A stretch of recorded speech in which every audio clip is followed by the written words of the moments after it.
Shalom, selamat pagi, selamat bertemu kembali dalam renungan harian Soraya Jemaat Gunung Putri, edisi Selasa 26 September 2023. Sebelum kita membaca firman Tuhan dan juga renungan harian pagi ini, mari kita mohon pertolongan Tuhan. Kita satu dalam doa, kita berdoa. Kembali Tuhan, kami menghadap kehadirat-Mu yang kudus, mengucap syukur atas penyertaan dan pemeliharaan Tuhan. Hingga pagi ini Roh Kudus memimpin kami dalam membaca dan merenungkan firman-Mu. Terima kasih Tuhan. Di dalam nama Tuhan kami Yesus Kristus kami berdoa. Amin. Firman Tuhan menjadi dasar renungan pagi ini terambil dari Bilangan pasal 27 ayat 12 hingga yang ke-23 dengan judul perikop Yosua mengganti Musa. Mulai dari ayat 12, Tuhan berfirman kepada Musa, "Naiklah ke gunung Abarim ini, dan pandanglah negeri yang kuberikan kepada orang Israel. Sesudah engkau memandangnya, maka engkau pun juga akan dikumpulkan kepada kaum leluhurmu, sama seperti Harun abangmu dahulu. Karena pada waktu pembantahan umat itu di padang gurun Sin, kamu berdua telah memberontak terhadap titahku untuk menyatakan kekudusanku di depan mata mereka dengan air itu. Itulah mata air Meriba dekat Kades di padang gurun Sin." Lalu berkatalah Musa kepada Tuhan, "Biarlah Tuhan, Allah dari roh segala makhluk, mengangkat atas umat ini seorang yang mengepalai mereka waktu keluar dan masuk, dan membawa mereka keluar dan masuk, supaya umat Tuhan jangan hendaknya seperti domba-domba yang tidak mempunyai gembala." Lalu Tuhan berfirman kepada Musa, "Ambillah Yosua bin Nun, seorang yang penuh roh, letakkanlah tanganmu atasnya. Suruhlah ia berdiri di depan Imam Eleazar dan di depan segenap umat. Lalu berikanlah kepadanya perintahmu di depan mata mereka itu, dan berilah dia sebagian dari kewibawaanmu, supaya segenap umat Israel mendengarkan dia. Ia harus berdiri di depan Imam Eleazar, supaya Eleazar menanyakan keputusan Urim bagi dia di hadapan Tuhan. Atas titahnya mereka akan keluar, dan atas titahnya mereka akan masuk. Ia beserta semua orang Israel, segenap umat itu." Maka Musa melakukan seperti yang diperintahkan Tuhan kepadanya. Ia memanggil Yosua dan menyuruh dia berdiri di depan Imam Eleazar dan di depan segenap umat itu. Lalu ia meletakkan tangannya atas Yosua dan memberikan kepadanya perintahnya seperti yang difirmankan Tuhan dengan perantaraan Musa. Demikianlah pembacaan firman Tuhan, dan renungan pada hari ini berjudul Hati yang Lapang, dalam bahasa Toraja Maluangan Bakteng. Biasanya untuk menghindari sungut-sungut ketika ada harapan tidak tercapai, kita mengatakan semua ada pada keputusan Tuhan.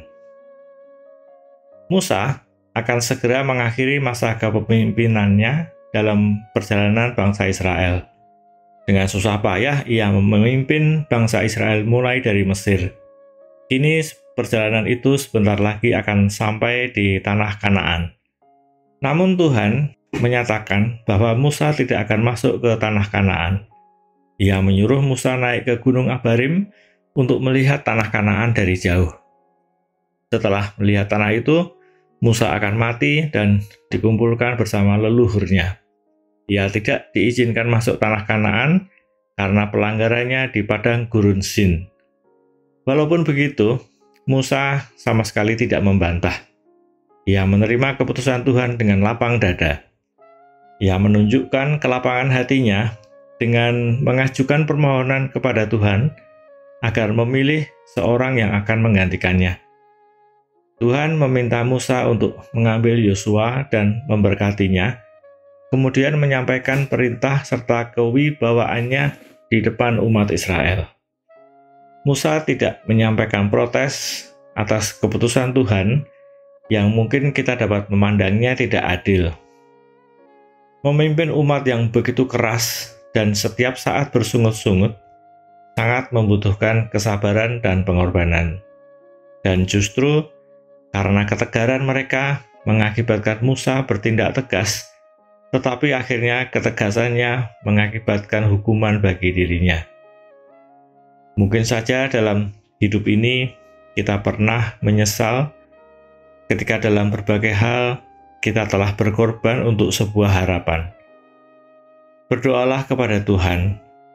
Dialah yang akan melapangkan hati untuk menerima keputusannya yang adil. Amin. Demikianlah renungan, dan mari kita bersatu di dalam doa. Kita berdoa. Bapa kami yang di surga, kami mengucap syukur atas firman yang Tuhan karuniakan pagi hari ini, yang mengajarkan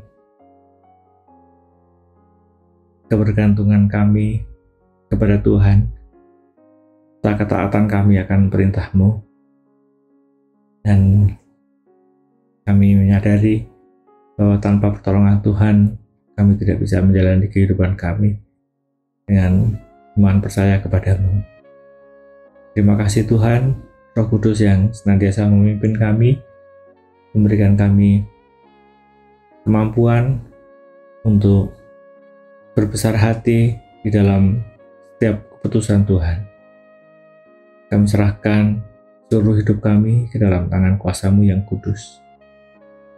Terima kasih Bapa di dalam surga, pagi hari ini bersama dengan seluruh jemaat Gereja Toraja Gunung Putri, kami menaikkan permohonan kami, kiranya dalam persekutuan kami Tuhan senantiasa hadir, memberikan kami kelapangan hati untuk kami boleh menjalin persekutuan sama Tuhan di tengah-tengah jemaat kami. Terima kasih Tuhan, kami senantiasa berdoa, memohon pertolongan Tuhan bagi saudara-saudara kami, jemaat kami yang saat ini sedang bergumul dalam iman percaya mereka, dalam kehidupan sehari-hari, dan bergumul juga di dalam kesehatan, memohon akan kesembuhan dari berbagai kelemahan tubuh bagi saudara-saudara kami, khususnya bagi saudara kami yang dalam proses pemulihan, Mama Samuel, Mama Kaska, Bapak Denny Pakan di Palopo, Eyang Aminah, Eyang dari Iki Bulo, dan juga Bapak Pendeta Pabontong dalam proses cuci darah di Makassar. Kami berdoa secara khusus bagi Ibu Luciana Pali yang pada hari Senin kemarin menjalani operasi di Makassar. Kiranya Tuhan kuatkan, pulihkan, sama dengan ketekunan iman yang selalu dijaga, dipelihara. Tuhan juga kuatkan tubuh jasmaninya. Tuhan juga berkati Bu Diaken Marinapa. Tuhan juga berkati Bapak Martin Bulo, kakak dari Bapak Tika, yang saat ini dirawat di ruang ICU di Rumah Sakit Polri. Bapak di surga, Tuhan juga berkati saudara-saudara kami yang lainnya, yang mungkin tidak kami sebutkan, tapi kiranya dalam setiap pergumulan, dalam kesehatan, ataupun kelemahan tubuh, Tuhan senantiasa memberikan kami ketekunan di dalam memelihara iman percaya dan pengharapan kami, menanti-nantikan belas kasihan Tuhan dan pertolongan Tuhan. Terima kasih Tuhan, kami berdoa buat Ibu Pendeta Kartini dalam pelayanan di jemaat kami. Tuhan juga berkati seluruh majelis, seluruh pengurus dan pelayan OIK. Tuhan juga berkati seluruh panitia dan tim kerja yang ada. Bahkan setiap seluruh jemaat yang memberi diri dalam pelayanan dan juga ketekunan di dalam memelihara iman percaya melalui persekutuan kami di Jemaat Gunung Putri ini. Terima kasih Bapa di dalam surga, kami serahkan seluruh hidup kami dan kami senantiasa memohon belas kasihan Tuhan agar Tuhan karuniakan Roh-Mu yang kudus yang senantiasa memimpin hidup kami. Inilah doa kami Tuhan, kami naikkan kepadamu, kami alaskan hanya di dalam nama Tuhan kami Yesus Kristus, Tuhan dan Juru Selamat kami. Amin. Demikianlah renungan pagi ini. Kami mengucap syukur, terima kasih, dan juga selamat bertemu kembali pada renungan harian edisi berikutnya. Tuhan Yesus memberkati.